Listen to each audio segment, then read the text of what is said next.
And that's how I found myself on this train. On Ratchett's trail. The rest, you know. My identity is easily checked with the Berkshire Police. Thank you for your detailed account, Mademoiselle Locke. In addition to giving us crucial details of the investigation, you have made it clear that there are many who might wish to see Ratchett dead.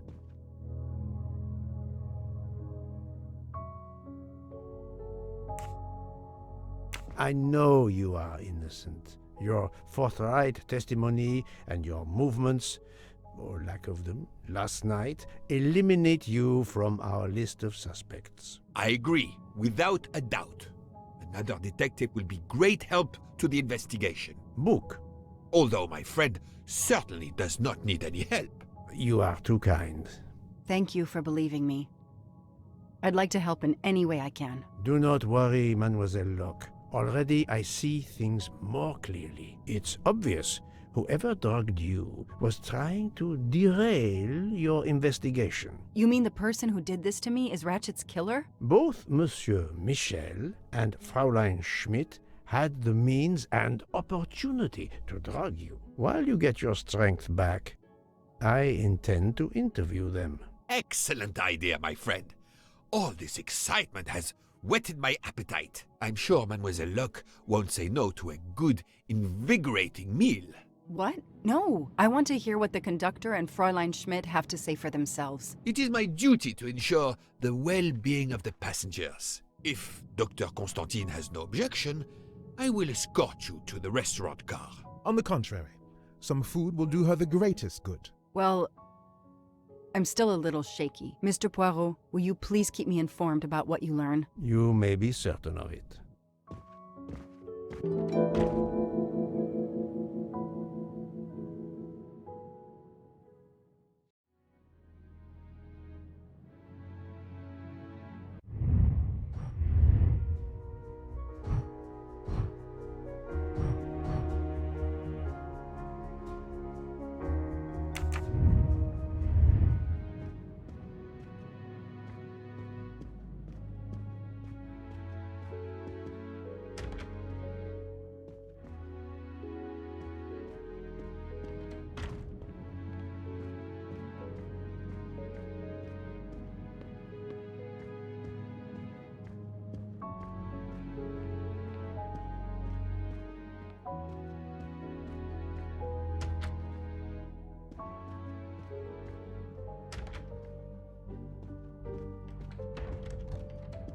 Good evening, Fräulein Schmidt. May I disturb you for a moment? You asked so politely, mein Herr, but I do not think I have a choice.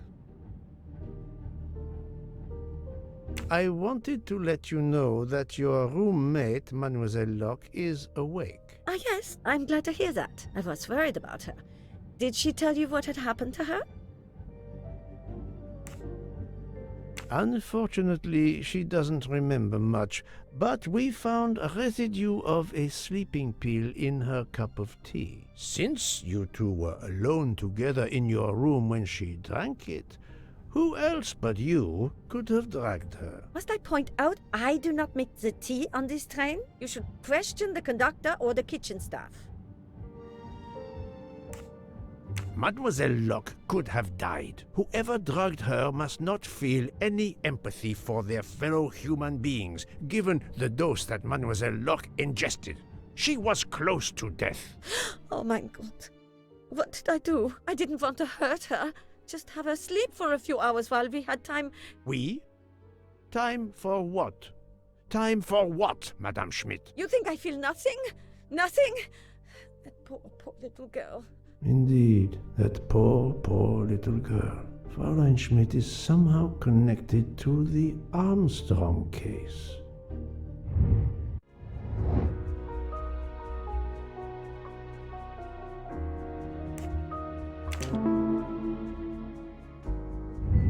My little gray cells. Fräulein Schmidt, I have a certain reputation for sniffing out... I am not a murderer. Forgive me, but I was going to say brilliant chefs. You were the Armstrong family's cook, were you not? But... yes. I was the cook of that lovely, lovely family. I'm sorry, But I must ask you to give me some time to collect myself. It wasn't supposed to be like this, my darling, my poor darling child. I will give you that time, Fräulein. You have given me much more in exchange. I must check in with my other suspects to make certain I have all the pieces of the puzzle in my possession.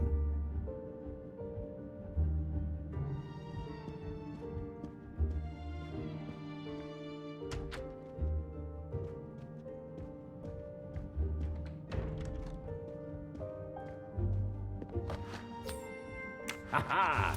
Golden mustache.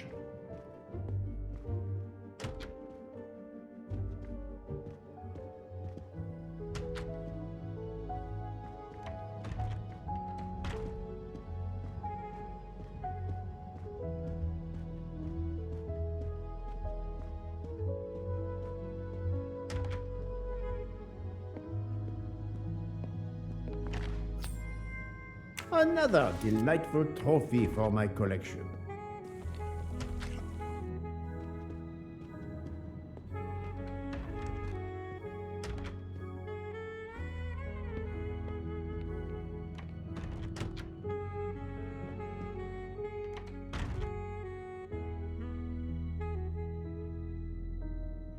Good evening, Michel.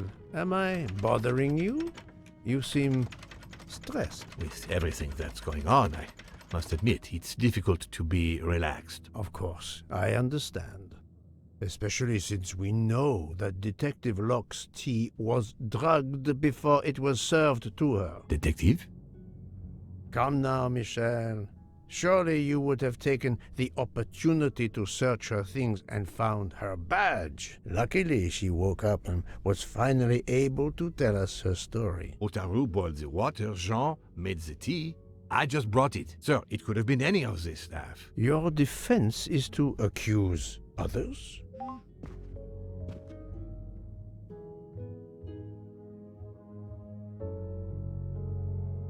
You have a network connection? No, unfortunately. It's just an automatic reminder to pay my rent. I always forget, and my landlord complains. Pierre Michel had to be involved in the murder. The drugged tea, his post at the end of the hall, and now I know why I know more than one of those people on the screen.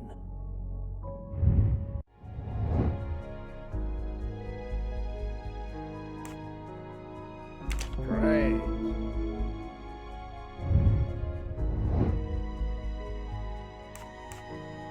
Adequate.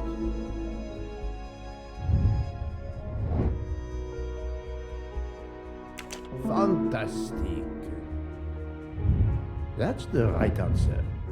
You are the father of Suzanne Moreau, Daisy Armstrong's nanny. My condolences on the death of your wife. What? But my wife... Enough lies. Suzanne does not bear your name? No. Suzanne's mother and I were divorced. Suzanne kept her mother's name. My most sincere condolences, Monsieur Michel, on the deaths of Suzanne and your wife. This job, I loved them, but I was never there for them. Then, a year after the divorce, Solange became ill. Suzanne took her to this special hospital in the US. Got that job as Daisy's nanny. I understand your pain, and the reason that led you to drug Detective Locke. We really can't hide anything from you, can we? Many have been foolish enough to try and keep the truth from Hercule Poirot. Yes, I admit, I drugged the tea. But it was only to keep her quiet, until I could... But she reacted so much to the sleeping pills. She was lucky, as are you, that she didn't die. To be frank, there is one more thing that puzzled me, but I think I understand now. Monsieur Hardman was Suzanne's fiancé. Huh. I have the impression my whole life to you is an open book. Yes, Cyrus was my daughter's fiancé. I almost consider Cyrus as my own son. Of course, much more is clear now. I have been patient long enough. It is time to go and see what all the commotion is next door.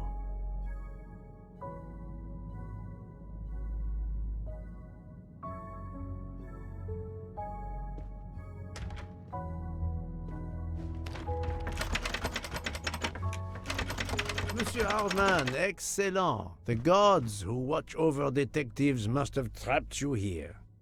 Why didn't they watch over me?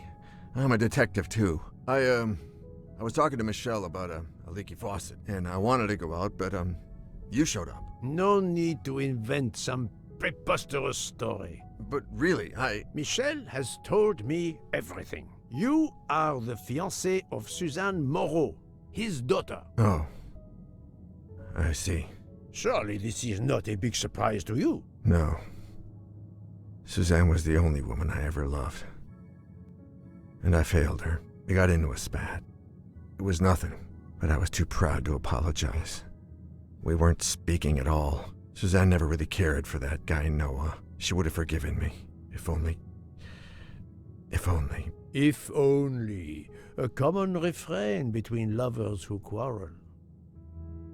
Obviously, Pierre Michel and Fräulein Schmidt both drugged Detective Locke's tea, causing the overdose. No wonder she had so much trouble waking up. Time to report my findings to her and Book. I wonder if our master chef gets his recipes from a game.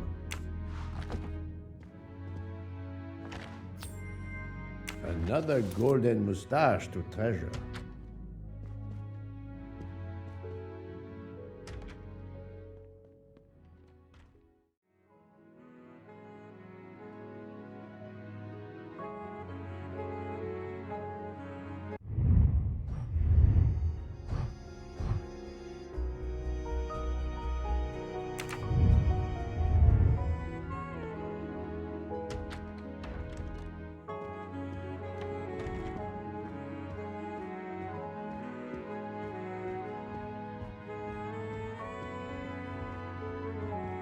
So, my friend, tell me, you have something new? Mademoiselle Locke, I know who drugged you. Fräulein Schmidt and our conductor Pierre Michel both admitted putting sleeping pills into your tea. This explains your overdose. They are relieved you are recovering. Michel drugged a passenger? On behalf of the company, I offer my apologies to you, Mademoiselle Locke. Michel will answer for this outrage. Both of them?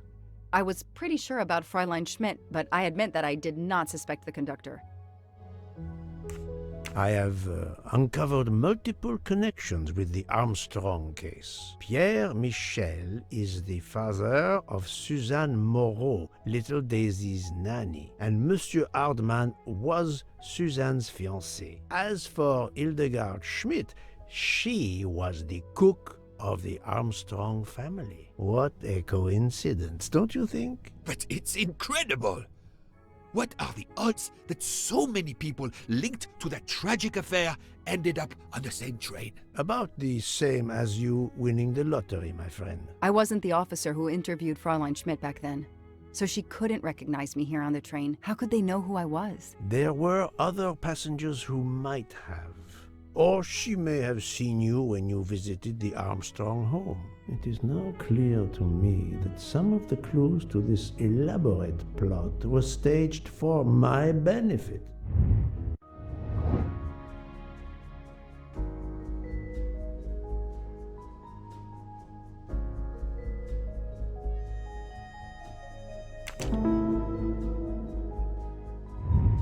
That was easy. Some clues and information collected so far could lead to a hypothesis. The murderer boarded the train in Vinkovsky, killed Ratchett, and then left the train immediately. How did you come to that possibility? Monsieur Hardman told me about a short man with a high-pitched voice who threatened Ratchett. Imagine for a moment that this man, wearing a wagon-lit conductor's jacket, killed him while Michel was on the platform at Vinkovsky. This murderer then hid the conductor's jacket in Detective Locke's room, then fled before the train left. Why choose Detective Locke's room? Why, indeed. Let me re-explain from the beginning.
Et voilà. Mon Dieu! Oui! That must be it!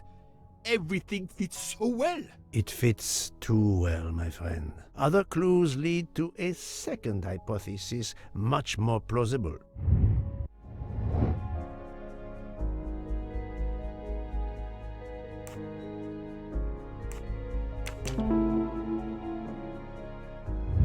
My little gray cells didn't. So, we have multiple murderers, all related to the Armstrong case. The murderer from Vinkovsky was a fabrication to turn suspicion away from those on the train.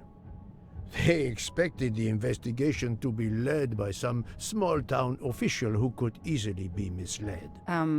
Mr. Poirot? Detective Locke, forgive me. You are an obvious exception. You tracked Ratchett with the tenacity of a bloodhound. Unfortunately for the killers, they not only had you to deal with, but now they had, and I say this with all modesty, the world's greatest detective, Hercule Poirot, dropped into the midst of their meticulous planning. Multiple murderers? Multiple detectives? Poirot, please take pity on me. Who is linked to this case, and who is not? My poor friend, I have gone speeding out of the station without you. I will continue.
I'm right again.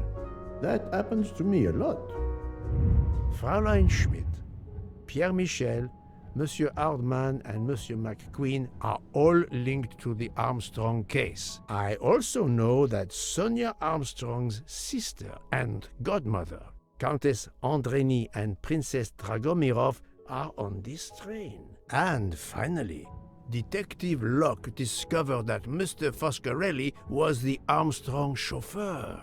If we add Detective Locke and Ratchett, of the 12 passengers in that coach, 9 have a connection with the Armstrong case. What next, Poirot? Or should I say, who next? It is time to summon everyone. Everyone? Even Dr. Constantine? The train crew other than Michel? Dr. Constantine, yes. I will need him. but we don't want the others as witnesses. I will see that their duties keep them occupied elsewhere. Excellent. I have always thought this moment in a case is much like Rodin unveiling the thinker before a captivated audience. A work of art. Have you not felt that way, Detective? No, Mr. Poirot. I'm happy just to slap the cuffs on him. Well, there is some artistry in that as well, I suppose. Where would you like the unveiling, Poirot? The lounge? Perfect. Then I will gather all the passengers in the lounge.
Monsieur Bouc, are the train crew locked in their quarters? Yes, they are. Then the stage is set for the final act. Ladies and gentlemen, I have gathered you together to hear my reconstruction of the murder of Samuel Edward Ratchett, also known as Cassetti. There is not one, but two possible solutions of the crime. I shall put them both before you, and I shall ask Monsieur Bouc and Dr. Constantine here to judge which solution is the correct one. 2 solutions? Mr. Poirot, I am hardly qualified. Nevertheless, your assistance is required.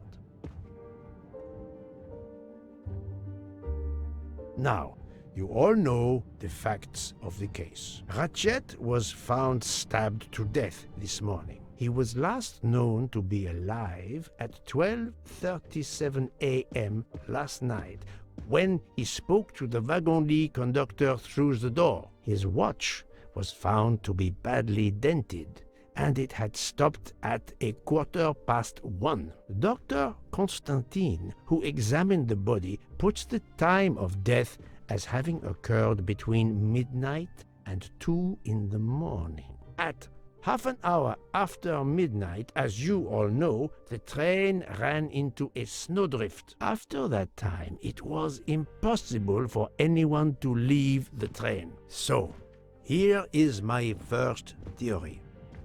The enemy, as Ratchett expected, joined the train at Vinkovsky by the door left open by Captain Arbuthnot and Monsieur McQueen, who had just descended to the platform. He was equipped with a wagon-lit jacket, which he wore over his ordinary clothes, and a pass key which enabled him to gain access to Ratchett's compartment in spite of the doors being locked. Ratchett was under the influence of a sleeping draught. This man stabbed him with great ferocity, 12 wounds in all. He left the compartment through the communicating door to Madame Hubbard's compartment. Yes, that's so.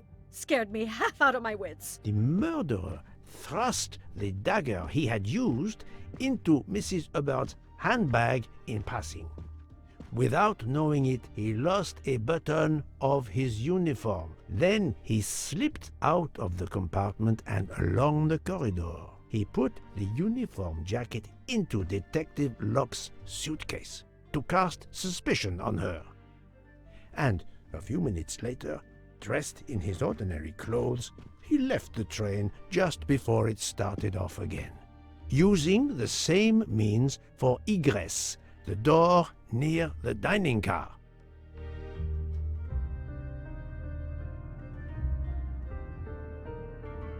That is the first hypothesis. But there's a second. For that, we must examine the motive for the crime. Why was Ratchett killed? The motive is clear.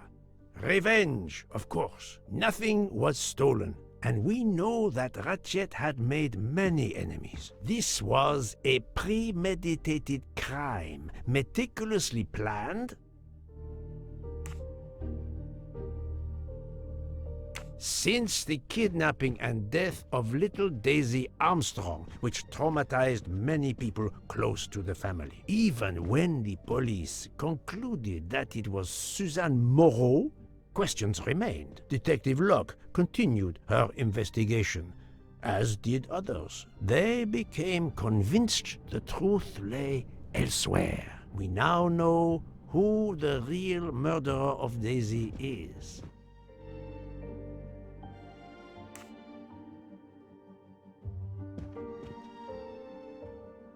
It is clear now that Daisy's killer was Ratchett, also known as Cassetti and Michael Clark and how many other names. But of course, many of you have known this for a long time. It is obvious that the 12 stab wounds are not a random number. Dr. Constantine's analysis revealed that some stab wounds appeared to have been caused by a right-handed attacker.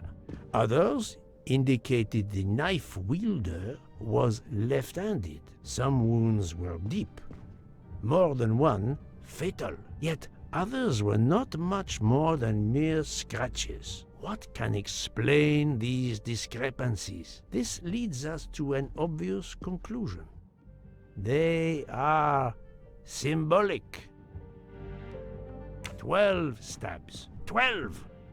The same number as a trial jury in the United States. But not just a jury of 12 members condemning him to death, but 12 executioners as well. This self-appointed jury had meticulously planned for everything except Snow.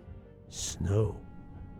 The avalanche that stopped us, as well as the presence of not one but two detectives on the train. They had to improvise, to hastily add clues and false leads. This woman in a red kimono does not exist. I don't know which of the passengers it was. It does not really matter. It was just a performance, a charade to introduce another possible culprit to muddy the waters. The time on Ratchett's broken watch was deliberately set to conceal the true time of the crime. The vial of vaping liquid incriminated Captain Arbuthnot. However, he had a solid alibi confirmed by Monsieur McQueen. Impossible then to suspect him. The conductor's jacket, found in Detective Locke's suitcase, was put there only to cast suspicion upon her. All these false leads were intended for me. But I am Poirot. I understood the truth. We have a train full of suspects. It's time to identify who the real culprits are. Let's start with Detective Locke.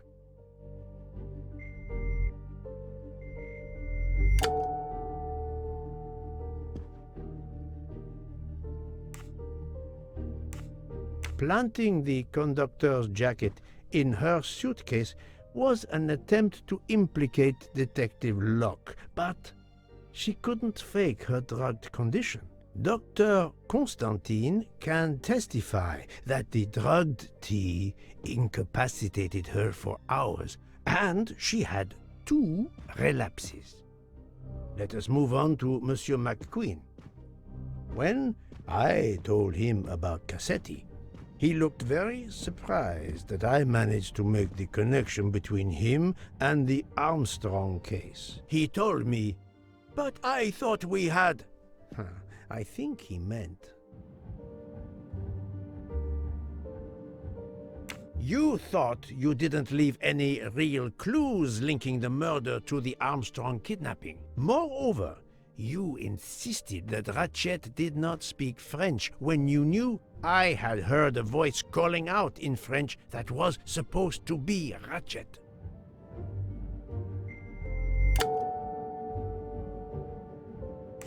You took some pleasure in leaving me false clues, I think. It was quite annoying. But you told me yourself that your father was the district attorney who handled the Armstrong case. The case haunted my father. At first, he believed Suzanne Moreau had helped her boyfriend, Noah, to kidnap Daisy, even though there were questions that went unanswered, and a young policewoman refused to let it go, continuing to find discrepancies, but never enough to reopen the official investigation. That policewoman sits there. Her name is Joanna Locke. Then tell him. Tell him how in the end my father believed you, how he resigned a job that he loved, racked with guilt that he may have let that monster go free. He died young, broken, his faith in justice broken. That's what Ratchett did to him. Thank you for your honesty, Monsieur McQueen. Your father is one more victim of the man who called himself Ratchett. Now, I will turn to Ratchett's valet, Monsieur Masterman.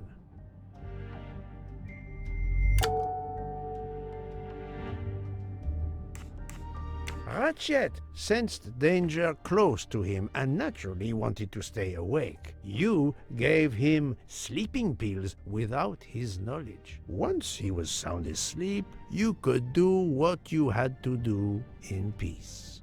Sir, I'll tell you the truth. I was Colonel Armstrong's adjutant in the war, sir, and afterwards, I was his valet in New York.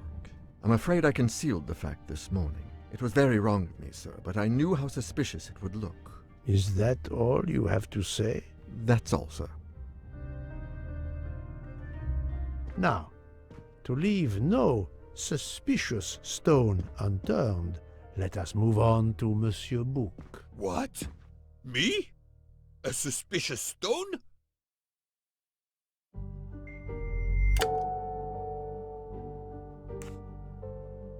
Bouc, my friend, of course you are not guilty. You did everything you could to get me on this train. What madness would cause you to ensure, and I speak with all modesty, that the best detective in the world could be present to witness your crime? But doesn't our friendship count as well? Most assuredly, but a murderer can wear all sorts of masks, including friendship. Let us consider our ever-efficient wagon-lit conductor, Pierre Michel.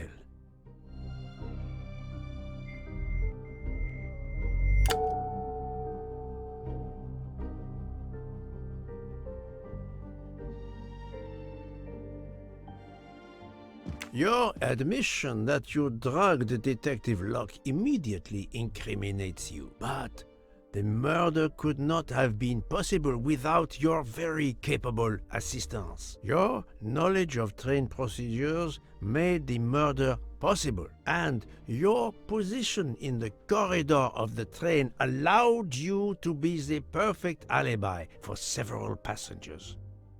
And your motive? Suzanne Moreau, Daisy Armstrong's poor nanny, who was wrongly accused and committed suicide, was your daughter. C'est enfoiré. He got what he deserved. My poor daughter has finally been avenged. My Suzanne. My child. Let's move on now to Monsieur Hardman, one of 3 detectives on this train.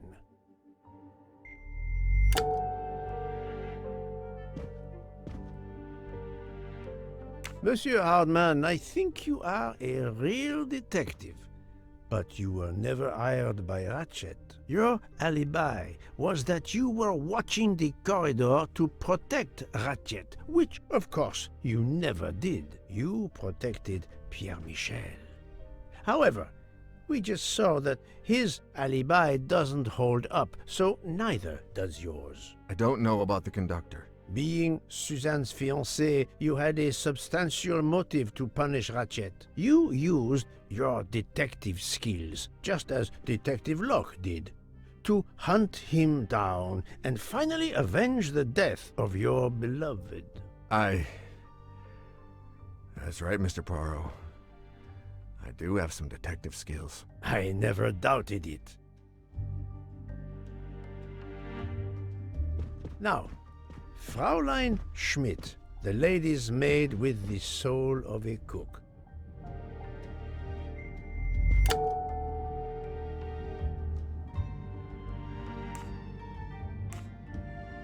Fraulein Schmidt, you told me of your remorse for drugging Detective Locke. I believe you are sincere. However, as the cook of the Armstrong family, you experienced the drama from within. The death of Daisy, then Sonia Armstrong, who died in childbirth, and finally, Suzanne and John Armstrong. So much misfortune in that poor family. The death of this criminal is only justice. Let us move on to Countess Andreny. I was impressed by the earnestness of her husband when he swore to me solemnly on his honor that his wife never left her compartment that night. Should I believe it?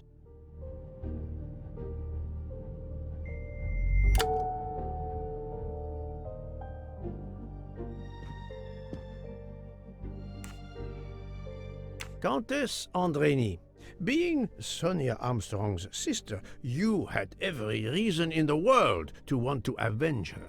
But you were incapable of stabbing someone, even after what he had done to you and your family. The night of the crime, you simply took a sleeping pill. I appreciate the irony that nearby, Detective Locke was also in a drugged sleep. When you awoke, you thought the nightmare was over. Rudolph? Hush, my love. Hush. Excellent transition. I was coming to you, Count Andreny.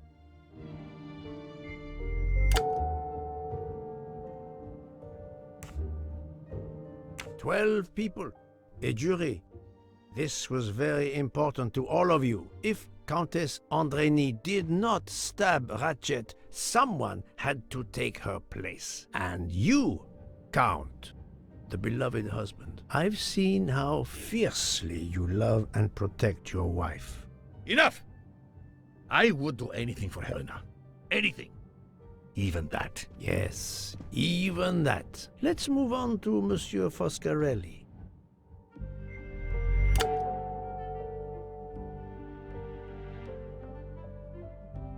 Detective Locke found out that you were the Armstrong chauffeur, and that you planned to travel on the same train at the same time as Ratchett. That is what made her decide to obtain a ticket as well. Unfortunately, she could not prevent the murder.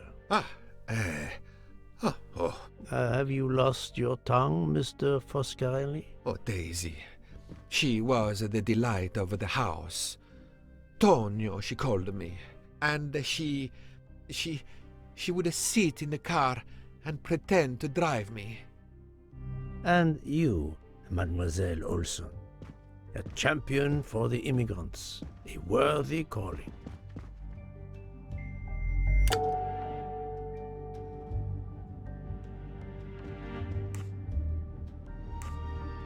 Admittedly, she lied to me about Mademoiselle Debenham's schedule, but one lie does not convict her.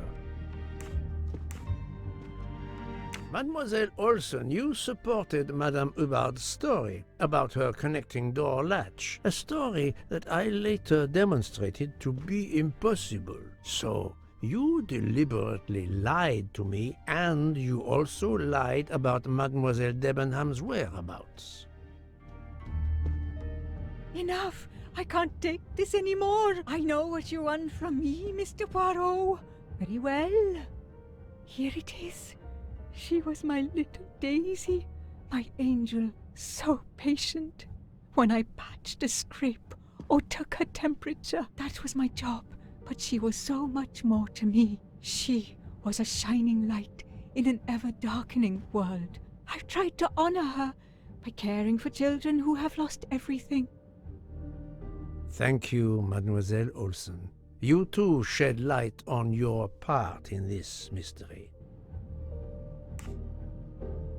You were Daisy Armstrong's nurse. I will ask you no more questions. It is enough that you have admitted what I know to be the truth, and I understand. Let's move on. Dr. Constantine. You suspect me? I know none of these people. I didn't know Ratchett either, and I've taken a solemn oath to help people, not murder them.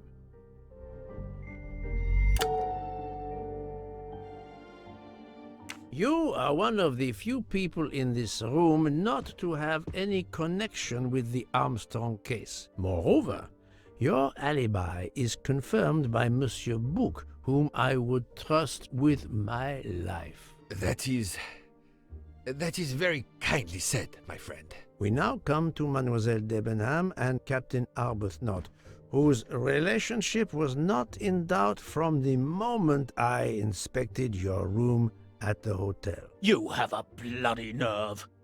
Indeed, I do. We're getting married. Congratulations. But I would rather talk about your relationship to John Armstrong.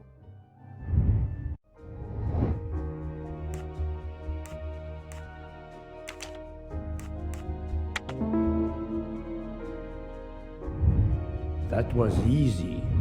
Captain Arbuthnot, you served in the army with John Armstrong. What I don't understand is why a man your age is still a captain. One might expect you to be a colonel as well. Ever fought in a war, Poirot? It was war that first brought me to England. Then you know what it's like. There's a shattering sound, and death, and mistakes, acting on intelligence that proved to be wrong. I sent a patrol to their death. Good men, brave men, wasted. John testified on my behalf at a court-martial. I'm not a colonel. I don't deserve to be, you bloody fool. But I'm also not in prison. John remained my best friend until... There, you have my story. Understand now? Archie, calm down, please. You're right, Mary. What you see in me, I don't understand. Oh, Archie, I see in you what John saw. Miss Debenham, I'm sorry. My turn, is it? I'm afraid so. And you have caused me quite a puzzlement. Your connection with the Armstrong family was not obvious. Then I remembered the job you currently hold.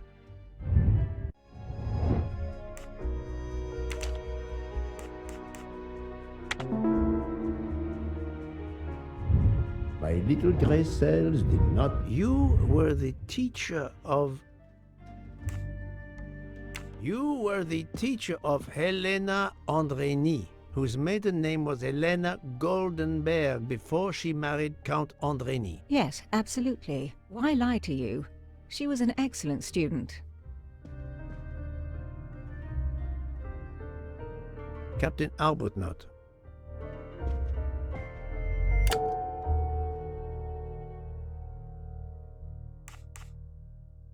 You had one of the strongest alibis, thanks to Mr. McQueen. But his testimony melted like a snowflake. There went your alibi. Poof! Unless you have another one. As for you, Mademoiselle Debenham,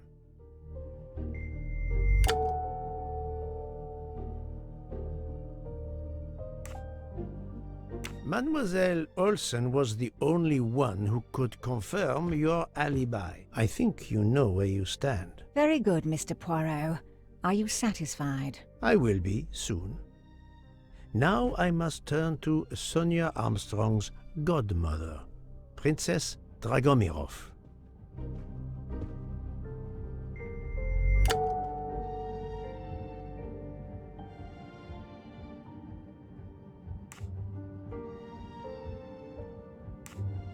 Princess Dragomirov, you weren't on my list of suspects at the start, given your social position. I left my social position in a cold country. Do you object to being addressed as princess? I deny people the opportunity. It makes a good story to tell their friends. It also guarantees a good table in the best restaurants. Princess, there is also, forgive me, your extreme physical fragility. It does not stop me when I must be strong. Indeed. Of more importance, though, is the fact that you're the only left-handed person on the train. And the single blow to Ratchett from a left-handed person was very, forgive me, weak. Finally, I'm afraid I know the alibi that you shared with Fraulein Schmidt is false. You have been very thorough, sir. I hope you will permit me to say we are much alike. I am honored. Now it is time to end with Mrs. Hubbard, or should I say, Linda Arden. If Princess Dragomirov hadn't told me about her relationship with this famous actress, I might not have made the connection. But you are a great actress, madame. Your performance as a flighty, self-involved woman was superb. I never would have guessed something entirely different. As for what ties you to the Armstrong family, it is obvious.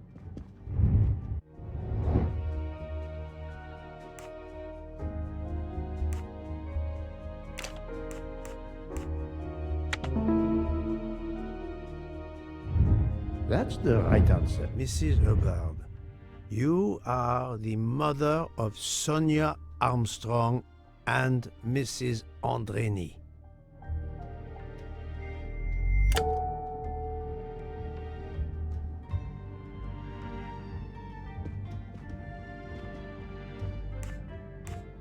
Madame Hubbard, you really are a remarkable actress. You put so much effort into your character and into staging the murder. I saw it as a perfect mosaic, each person playing his or her allotted part, so carefully arranged that if suspicion should fall on any one person, the evidence of one or more of the others would clear the accused person and confuse the issue. Everything was meticulously planned.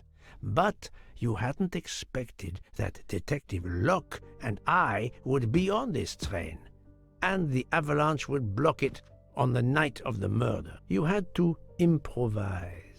But again, improvisation would be another of your skills as an actress. So you came up with the story that the latch on the door that communicated with Ratchett's compartment was hidden by the handbag. I always fancied myself in comedy parts. That slip about the sponge bag was silly. Shows you should always rehearse properly. You know all about it, Mr. Poirot. You're a very wonderful man, but even you can't quite imagine what it was like. That awful day. I was just crazy with grief. So were the servants. We decided then and there that the sentence of death that Ratchett had escaped had got to be carried out. There were 12 of us, or rather 11. Suzanne's father was over in France, of course. First we thought we'd draw lots as to who should do it, but in the end we decided on this way. It was the driver, Antonio, who suggested it. Mary worked out all the details later with Hector McQueen. It took a long time to perfect our plan. We first had to track Ratchett down. Hardman managed that in the end. Then we had to try and get Edward and Hector into his employment. Well, we managed that.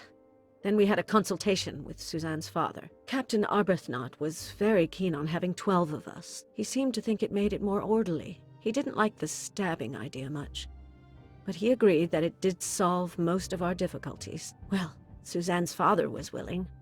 Suzanne had been his only child. We knew from Hector that Ratchett would be coming back from the east, sooner or later, by the Orient Express. With Pierre Michel actually working on that train, the chance was too good to be missed. My daughter's husband had to know, of course, and he insisted on coming on the train with her. Hector wrangled it so that Ratchett selected the right day for traveling when Michel would be on duty. And then, at the last minute, you came. For the rest of the story, you worked out everything, Mr. Poirot.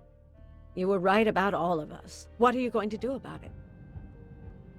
If it must all come out, can't you lay the blame upon me, and me only? I would have stabbed that man 12 times willingly. It wasn't only that he was responsible for my daughter's death, and her child's, and that of the other child, who might have been alive and happy now. It was more than that. There had been other children kidnapped before Daisy, and there might be others in the future. Society had condemned him. We were only carrying out the sentence, but it's unnecessary to bring all these others into it, all these good, faithful souls. You are a director of the company, Monsieur Bouc. What do you say?